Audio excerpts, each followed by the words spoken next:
Señores, buenos días. Junta Central Electoral, centro de la atención de todos los ciudadanos de este país. Exactamente.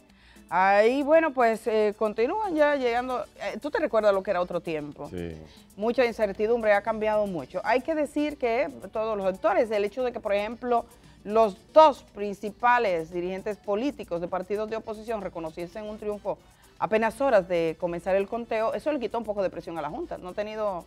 ¿te recuerdas esa época de grandes cadenas, de incertidumbre, de que se iba la luz? Otros candidatos como María Teresa, Carlos Peña y demás, también han reconocido y han felicitado al presidente. Sí, pero digamos que aquellos que estaban en una posición de posibilidad de disputa, sí, eso le ahorró muchísima atención. Gracias a ustedes pocas horas por estar esta mañana aquí con nosotros. Vamos a regresar acá a estudio con un café. Este café lo trae Kenia para el ministro de la Presidencia, Joel Santos. Muy buenos días. Muchas gracias. Buen provecho. Respirando de nuevo. Mucha falta que... Bueno, no tanto la realidad. Bueno, pero antes de hacer ese comentario, yo no me puedo quedar con esta. ¿Con cuál? Ahora que ustedes hablaban de la Junta Central Electoral, y va a sonar medio a chiste, pero...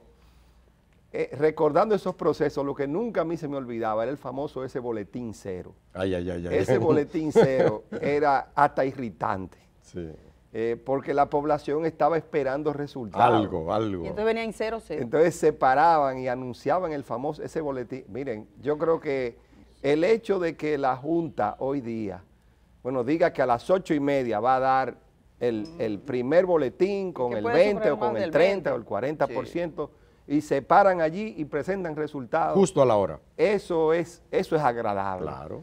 Porque aquí todo el mundo esperando números y de repente venía de que boletín cero, el tal partido cero, tal partido cero. Y tenemos que decir que ese ha sido un proceso de mejoría continua, o sea, ha sido un trabajo de muchos años. Yo, por ejemplo, le decía a parte del personal de la Junta con quienes tuvimos la posibilidad de conversar, y aquí montamos un colegio electoral el viernes, que hay mucho personal técnico que está en la Junta desde hace ya mucho tiempo.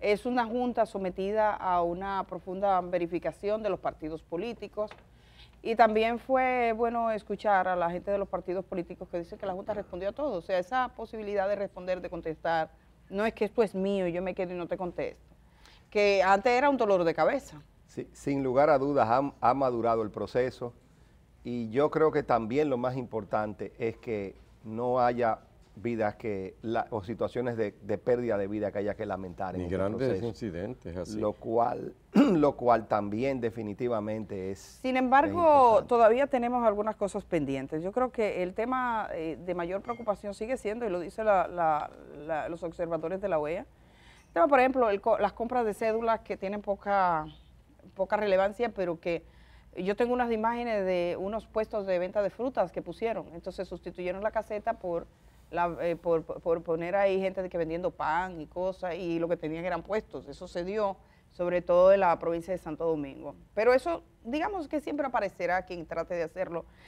Sí quisiera a usted, que viene desde el Palacio Nacional, el tema del uso de los recursos públicos, que ha sido un tema, digamos, la misma Participación Ciudadana ha dicho, miren señores, el uso de los recursos públicos siguió siendo una constante. A veces se entiende como recurso el dinero, pero ellos se refirieron, por ejemplo, a un anuncio, dicen, si se utilizan imágenes de militares que están en trabajos propios de la entidad pública.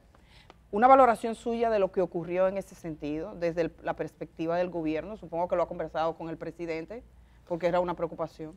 Miren, la verdad, y hasta lo voy a atar con la pregunta anterior, que no respondí.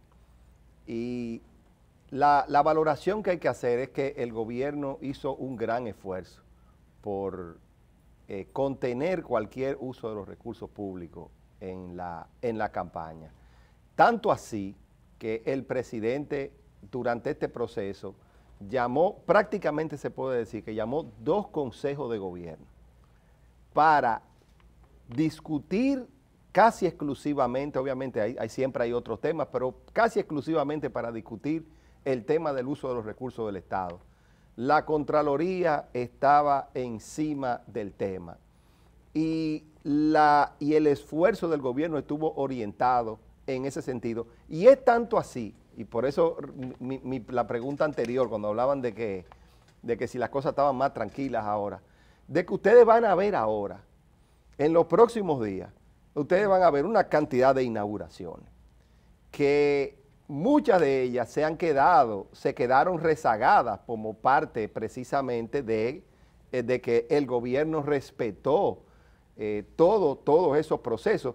Yo no puedo nunca negar de que si es una imagen, ya estos son temas de discusión, de que si es o no lo es, siempre habrán diferentes criterios, pero el gobierno hizo todo lo que tuvo en sus manos para respetar eso y para dejar ese concepto bastante arraigado en la forma de manejar el gobierno. Y vuelvo y reitero, ustedes van a ver ahora una lluvia de inauguraciones, son proyectos que están terminados, que obviamente durante el proceso no se pudieron inaugurar.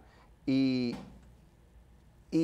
sobre eso debo decir de que también ustedes van a ver al gobierno prácticamente, como dicen, apagar el switch de la parte electoral, es decir, y moverse rápidamente hacia lo que es el continuar a avanzar, a trabajar en los problemas nacionales. Aunque también debo decir de que el gobierno mantuvo una actividad importante desde el punto de vista de gobierno, es decir, no se dejó distraer durante el proceso electoral. Y eso son cosas que no se ven, pero que es sumamente importante. El presidente supo distribuir su tiempo adecuadamente y también se distribuyeron los tiempos de los funcionarios. Es verdad que está el proceso de la campaña, pero hubieron muchos funcionarios que prácticamente se les dijo, mire, y estaba hablando con uno, usted no puede dedicarse al tema político, usted está concentrado 100% de su tiempo en lo que es el tema de continuar con el gobierno para que no se disminuya la velocidad, para que una vez termine el proceso, pues rápidamente también seguir montado en ese tren, porque hay una frase que nosotros comentamos mucho, el presidente la comenta mucho, y es que en un gobierno los días son largos, pero los años pasan rápido. Entonces no se puede perder un solo minuto. Tiene que darle... Y miren, señores, no hay una cosa más cierta que esa. Ya pasaron las elecciones, ahorita estábamos en diciembre, pero los días son largos, eso es verdad. Muy. Los días son muy largos. Y se comprende. Señor ministro, cuando se habla así en términos figurados que alguien está muerto de risa, parece una simple metáfora, pero sí hay gente que se muere de la risa, que le da un infarto, muriéndose de la risa de algo que le hizo mucha gracia. Hay otros que se sacan la lotería y se mueren de un infarto. Hay gente que se ahoga en el éxito. ¿Han ustedes, entendiendo eso, ha hecho alguna reflexión o tienen previsto hacer alguna reflexión con los funcionarios del gobierno para que ese éxito, que sin duda que ha tenido el PRM, la reelección del presidente, mayoría en los síndicos, mayoría en todas las cámaras legislativas, ¿han tomado ustedes alguna previsión o tienen previsto reunirse para evitar ahogarse en su propio éxito? Es decir, para que la humildad, para que la sensatez se imponga y no crean ahora que pueden meter la pata y también la mano y que nadie le va a... Eso no importa, hacemos lo que quiera porque tenemos todo. ¿Han previsto eso? Mira, la verdad que es una observación interesante la que tú haces. Lo primero, quizás dejando de lado para luego caer ahí, lo primero es que hay que reconocer que los partidos políticos están diseñados para maximizar sus resultados. Claro. Eso es la realidad, o sea, esos comentarios que uno oye o escucha de que no, pero que llévenlo suave para que no se lo ganen todo, porque esa no es la naturaleza ni el objetivo de un partido político. Los partidos políticos maximizan sus resultados, sea el PRM o sea cualquier otro partido. Esa es la realidad. Lo segundo que hay que resaltar es que el pueblo tiene la voluntad, el pueblo o la población es que expresa su voluntad en las urnas.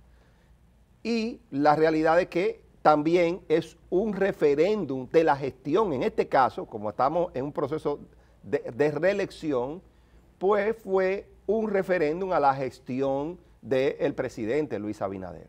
Ahora bien, dicho esto, ya se lograron los resultados positivos para el PRM y obviamente, como dije, es un espaldarazo al gobierno. Hecho esto, sí viene entonces el proceso de humildad. ¿A qué me refiero? A que uno no puede perder el norte bajo el cual se han trazado los objetivos desde el principio. Esos objetivos que el mismo presidente trabajó incansablemente, no estoy hablando ni siquiera del 2020, que viene trabajando desde el 2010 al 2020, un programa de gobierno para el beneficio del país con el objetivo de dejar un legado. Y esos objetivos no pueden perderse de vista. Y creo que claramente usted no puede, a pesar de que tenga los poderes del Estado, usted no puede arrollar. Usted tiene que tener claro de que hay una sociedad civil, hay una población que le dio esa voluntad, pero asimismo también se la puede quitar, porque esa es una realidad y eso se ha visto también en la historia. No solamente hay que mirar a la historia para saber cuáles son las consecuencias positivas y negativas de las acciones. Entonces, este gobierno, tiene que concentrarse ¿en qué? En gobernar y en dar resultados y en dejar un legado. Y el presidente ha enviado varios mensajes en cuál es su dirección en ese sentido. Y por eso ustedes lo han visto, que él ha sido enfático en decir, eso es, señores, para que nadie se desvíe del objetivo. Porque es muy extraño escuchar a un presidente decir, miren, desde el día 1, enfáticamente, yo llego hasta el 2028. Ah, no, pero que eso no es aconsejable porque... Hipólito lo dijo 57 veces. El presidente, ¿Usted recuerda? Hipólito lo dijo 57 miren, veces. yo le voy a... Y Danilo dijo, yo no... También lo que dice la Constitución de la República. Sí, o sea, el presidente va a jurar sobre una Constitución que dice eso. Pero es para no dejar la mínima duda. Okay. Y yo le puedo decir, miren, porque yo no me atrevo mucho a hablar por tercero, pero en este caso, conociendo bien al presidente, conociendo bien cuál ha sido su objetivo y que verdaderamente él no se ha desviado de esa atención, yo les puedo decir que este presidente no se desviará ni un centímetro de sus objetivos y sobre todo, aquí no se va a coquetear con un tercer periodo.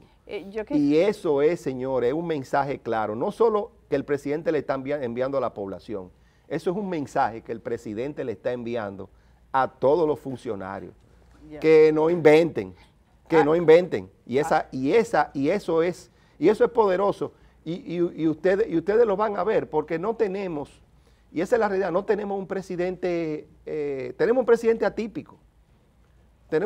atípico, que en muchas ocasiones toma decisiones que no son las más aconsejables políticamente, pero sí son las decisiones que se deben tomar para favorecer ya sea la institucionalidad o el país. El ejemplo más simple reciente que tenemos son los debates. Nadie le hubiera aconsejado al presidente de la República que saliera a debatir. Ahora bien, él entendía la responsabilidad que tenía, ¿cuál? De dejar un legado, de que se estableciera la cultura de los debates en la República Dominicana. Él no necesitaba bajo ningún concepto y los resultados le terminaron dando la razón.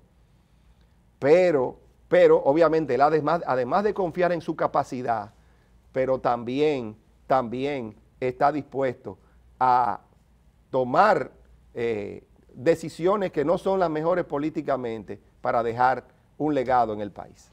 Usted sabe que voy a seguir en la misma línea de Germán, porque usted es una persona que está en el Palacio Nacional, está cercano al presidente, es ministro de la presidencia, y entonces nosotros a lo largo de los años hemos observado a mucha gente, la naturaleza humana de gente que uno lo ve caminando así, de repente cambian hasta la forma de caminar y de hablar, es verdad. El poder hace eso. Tú no has visto cantidad de gente así, Germán.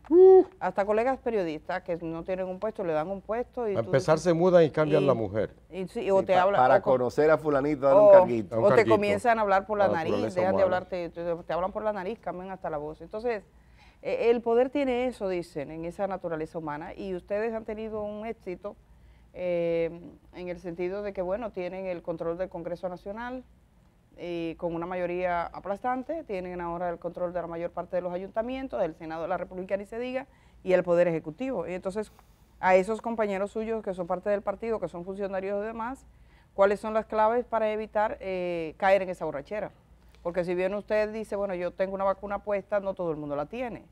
Bueno, yo pienso que, y yo creo que más o menos va en línea de mi respuesta anterior, es el seguimiento a los objetivos. Y la verdad que el que se desvíe de ese objetivo, pues desde mi punto de vista, yo creo que no va a durar mucho en la posición. Pero hay no duraría mucho en la posición, No. pero hay una implicación también y es la capacidad de escuchar a las minorías. Una sociedad democrática, escuchar al que piensa distinto es un ejercicio que tiene desafiante, cotidiano, porque hay muchos alabarderos, alabanzas, usted lo ve, yo le comentaba, por ejemplo, y veo que hasta en las ruedas de prensa, o sea, si el presidente se pone a contar, aquí había un libro que se llamaba, yo lo encontré en el Archivo General de Nación, no en el archivo, no, en la Biblioteca Nacional, Loas a Trujillo, gente dando loas. En todas las sociedades, el que tiene el poder encuentra gente tumbando, lamber es un oficio. Entonces, sí. El lambonismo ilustrado. El lambonismo ilustrado. Entonces, Tumbapolvo. por un lado, curarse de eso, pero por el otro lado, ¿cómo van a hacer ustedes para poder escuchar a los que piensan distinto, a los que piensan diferente, y tomando en cuenta incluso que tienen un Congreso prácticamente sin contrapeso? Las voces críticas del Congreso estarían ausentes si los diputados, en su mayoría del PRM, deciden primero verificar cómo piensa el presidente para decir ellos lo que supuestamente piensan. Sí, yo creo que la sociedad dominicana es más pluralista, sí, que lo que se puede estar mirando. No es solo el Congreso, aquí hay una prensa bastante activa, aquí hay una sociedad civil también bastante activa y nada de eso ha cambiado. Yo sí pienso algo, el gobierno puede utilizar esa mayoría que tiene para darle velocidad a los proyectos consensuados, pero tiene que mantenerse escuchando a la población, sin lugar a dudas, a todos los diferentes estamentos. Hay un sector empresarial, hay un sector, como dije, social, también bastante activo. Y yo pienso que eso no ha cambiado. Miren, algo que yo también resalto que el presidente ha tenido y que tuvo durante todos estos primeros 4 años de gobierno, 3 años y medio, todavía quedan algunos meses de esta primera gestión, y que se le criticaba mucho y que ustedes pueden recordar, le decía, no, pero que es más, de hecho yo me reía porque eso era una crítica de la oposición, no, que este es el gobierno de la reversa, porque toma las decisiones y después le da para atrás. Bueno, que no sucedía siempre, pero cuando se escuchaban las observaciones que venían, óyeme, el presidente no se sonrojaba en modificar su posición porque habían comentarios que eran válidos. Y esa política deberá continuar. Entonces, lo que era criticado, lo que era seriamente criticado, pues verdaderamente no era más que una fortaleza. Y esa apertura, el tener los oídos abiertos para escuchar las observaciones y las críticas constructivas, eso sí quiero subrayar, las críticas constructivas, pues eso deberá mantenerse y será positivo y es la cultura que definitivamente este gobierno tiene. Y estoy de acuerdo, a veces uno tiene que medio dar en la mesa, como dicen, para recordarse todos los días y no embriagarse con ese poder que ha dado la población y que yo recuerdo, y recuerdo de nuevo, que lo puede quitar en cualquier momento. No se necesita de un proceso electoral para perder esa voluntad que el pueblo ha dado, y también tenemos ejemplos en la historia. Entonces, uno tiene que mantenerse en vilo constantemente para cuidar esa relación con la sociedad que va más allá de un proceso electoral. Un proceso electoral lo que termina es ratificando lo que es esa voluntad que existe, pero no se requiere de un proceso para volver a perder. Ni es un cheque en blanco para una patente, patente de Ministro totalmente Joel, hay una de las esperanzas, una de las necesidades, de los reclamos de casi toda la población, exceptuando los que tienen enormes beneficios, es el tema de la seguridad social, el tema de las pensiones, que la gente dice, faltan 4 años, cuando precisamente salga Abinader, que comenzarán a salir las primeras pensiones, y lo que se proyecta es una cosa absurda, insignificante, ni siquiera el 30% de los salarios que tenga la gente, es decir, que van a pasar hambre. El tema de la seguridad social, el tema de la salud, que hay gente que lo que tiene es un carnecito y con ese carnet te descuentan tanto y paga tanto. Y cuando vas a la farmacia que no te cubre la mayoría de las cosas. Ese creo que son de las reformas urgentes. ¿La tienen en carpeta? Sí, ¿Cuándo se va a hacer obviamente, eso? Hay todo un conjunto de... Miran, desde el mismo lunes el gobierno ya está activo en lo que es la continuación del gobierno. Y sin lugar a dudas hay que concentrarse en muchos aspectos. Hay que seguir fomentando el crecimiento económico del país, que es fundamental para la generación de empleo, porque la generación de empleos formales es clave e impacta inclusive ese aspecto de la seguridad social que tú estás mencionando, porque una de las debilidades de la seguridad social tiene precisamente que ver con la informalidad. ¿Por qué con los bajos salarios? ¿Por qué las pensiones son bajas? Por la intermitencia que tiene el sistema de trabajo desde el punto de vista de la formalidad, porque obviamente está atado a que las personas coticen de manera regular, pero tú tienes que la persona, el 50% de las personas todavía están cotizando la mitad del tiempo. Entonces tú tienes ese doble efecto. Y sobre eso hay que continuar trabajando, y eso solamente se logra con crecimiento económico, se logra con empleo. Hay que seguir profundizando. Perdón, hay la voluntad de cambiar esa ley de la seguridad social. Dentro de las reformas estructurales debe estar claramente la seguridad social, debe estar el Código de Trabajo también, porque son primo hermano, como dicen. Muchas reformas tienen que venir atadas y tienen que venir de la mano para que surjan su efecto. Hay que llevar el Código de Trabajo a la nueva realidad social laboral que tiene el mundo y que tiene también, por ende, la República Dominicana. Hay que seguir, sin lugar a dudas, seguir fomentando la capacidad competitiva de la República Dominicana.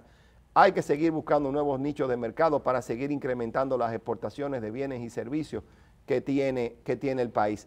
Hay que seguir profundizando lo que es la estrategia social.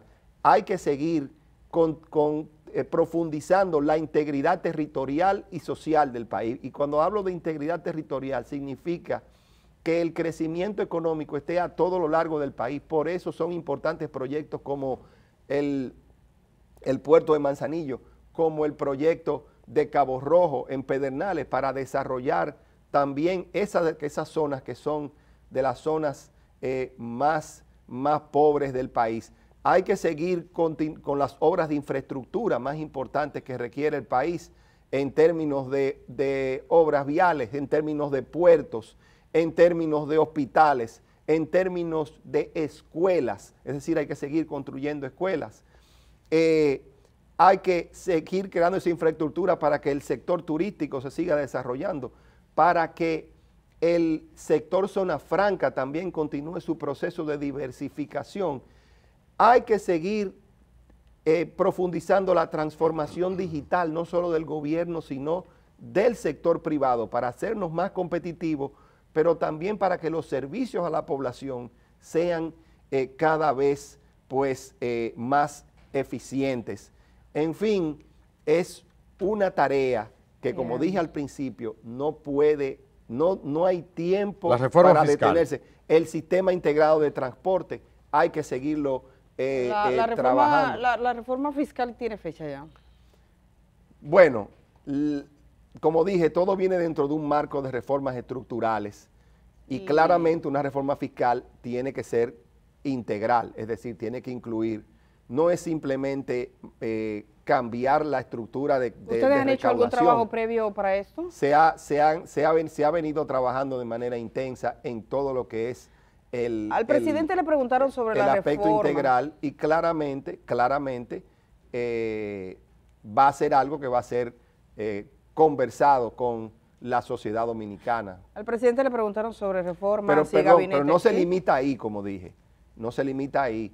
Aquí hay que llevar la reforma del Código de Trabajo, hay que llevar la reforma de la seguridad social, hay que seguir profundizando en la reforma del sector eléctrico, que es una parte que está muy atada también a la parte fiscal.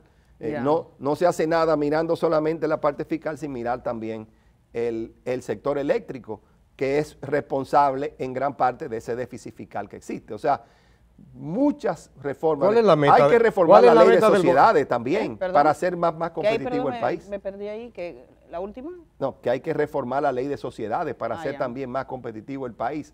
Tenemos que mirarlo todo desde el punto de vista integral. del gobierno, en términos de recaudación, se habla siempre que como llaman la presión tributaria, que baja y tal. ¿Cuál es la meta que tiene el gobierno? ¿A cuánto aspira? Bueno, lo que pasa es que nosotros, inclusive desde el 2012, tenemos una ley que ya traza cuáles son los objetivos de presión fiscal, pero por lo menos aquí el país tiene que verse una mejoría de 2 o 3 puntos del Producto Interno Bruto. ¿Gradual o súbita? No, eso ya tiene que ser gradual, de forma tal de que haya señores, de que haya los recursos suficientes para seguir profundizando, porque aquí es muy sencillo, tú hablaste de gasto de salud, claro que el gasto de salud tiene que mejorar. Aquí estamos involucrados en una reforma de lo que es la Policía Nacional para mejorar la seguridad ciudadana y eso requiere también de recursos. Hay que seguir construyendo la infraestructura que el país necesita para a su vez generar mayor crecimiento económico y por ende mayor empleo. Entonces los recursos se necesitan para eso. Pero tienes que hacerlo sin afectar la competitividad del país en el mediano y en el largo plazo. No es tan simple como decir, bueno, mira, porque si nos ponemos como objetivo incrementar la presión fiscal, es muy sencillo, eso nada más es sentarse una tarde y decir cuáles son los cambios que se van a realizar, pero no es tan sencillo. ¿Por qué?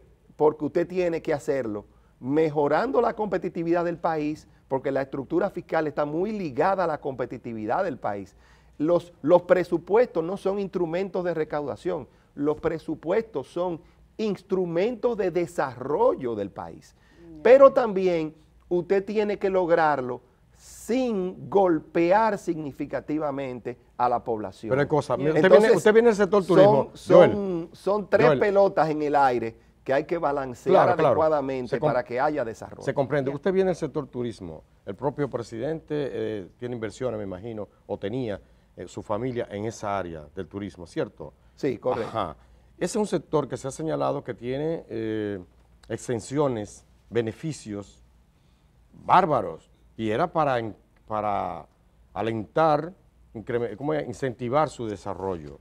Ya hay empresas que tienen 20 años, 25 años y siguen recibiendo exenciones, igual que algunas grandes mineras, por ejemplo, con exenciones fiscales, mientras a mí me cobran un presupuesto, me dan durísimo a esas exenciones, a la, qué sé yo, las mineras o el sector turístico, tiene...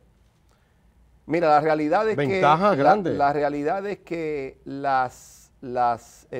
todo lo que tiene que ver con el gasto fiscal, lo que tiene que ver con los incentivos, pues obviamente no solo están reflejados desde el punto de vista interno, sino que se reflejan también con como cuál es el ambiente de los países con los cuales tú compites por los mismos turistas en este caso, o lo que tiene que ver con otro sector económico. Esas son evaluaciones que hay que hacer en ese sentido, pero sí estamos de acuerdo en algo. Las circunstancias van cambiando en el tiempo y al igual que todo, pues muchas estructuras se van haciendo obsoletas, las cuales deben ser revisadas constantemente y afinarse para obviamente sigan siendo más orientadas a la competitividad, pero también tomando en cuenta el sacrificio que está haciendo el Estado. Todas esas decisiones, señores, y ese es mi punto, tienen que ser sopesadas y balanceadas, como dije, entre la competitividad, el objetivo recaudatorio y el impacto social que puedan tener. Esas tres pelotas son las que se analizan buscando el mejor balance entre las tres. Casi tenemos que terminar por razones de tiempo, pero supongo que ya están llegando los folders y los deseos de gente que le nombren y cosas de ese gabinete, porque además llegaron todos esos partidos chiquitos, que hubo uno que le puso a jurar al presidente de que le iba a dar un cargo. Entonces, ¿cómo van a hacer? ¿Cómo se proyecta eso? Ya habrá un equipo para analizar cómo se va a componer el gobierno a partir del 16 de agosto. Ya, el presidente dijo que habrían cambios, incluso se lo preguntaron, por razones de tiempo no podemos compartirlo, pero ¿cómo está todo eso y cómo está no la presión tributaria, sino la presión por los empleos públicos? Yo siempre digo que eso es un juego de ajedrez. También volvemos de nuevo a los balances, un juego de ajedrez donde hay que obviamente tratar de cumplir con el objetivo que verdaderamente tiene el Estado, que es de desarrollarse, como dije al principio, de dejar un legado, y todo eso hay que analizarlo y ver qué pasa, pero el objetivo principal del gobierno ¿Se designó ahora mismo, una comisión como de transición para analizar eso? No, yo no he visto nada de eso. Básicamente, ¿le han pasado folder las discusiones, hojas de vida le han no he visto, todo. bueno, eso, tú sabes que a uno se lo encuentran y siempre le están, eso no se detiene, rutina. Eso no se detiene, pero lo que yo sí puedo decir es que primero el gobierno no ha detenido su velocidad, más bien el gobierno lo que está persiguiendo es en acelerar su velocidad para cumplir con sus objetivos. Lo único que yo he visto desde el lunes para acá ha sido el concepto de, bueno, señores, hay que darle duro, hay que acelerar los proyectos, hay que ver cómo seguimos fomentando el crecimiento de la economía. Esa es la única discusión en la cual yo he sido parte, y yo debo decirlo, el domingo en la madrugada, yo pensaba que el presidente me iba a llamar para tocar un tema electoral, como de, bueno, ¿cómo viste todo? Algo así, y me llamó fue para un tema del gobierno. Estamos hablando del domingo en la madrugada, o sea, todavía... Entonces, con todos eso los ministros escuchamos decir eso, que la noche sigue trabajando. Con eso les digo, Pobre Raquel. Con eso les digo que el objetivo principal está orientado hacia hacer una buena gestión de gobierno. Muchas gracias a Joel Santos, que es el ministro de la Presidencia, por estar esta mañana aquí. Muchísimas gracias. Yo creo que tenemos una deuda y es una pausa, eso es brevísimo y estamos de regreso de una vez. Gracias por estar esta mañana.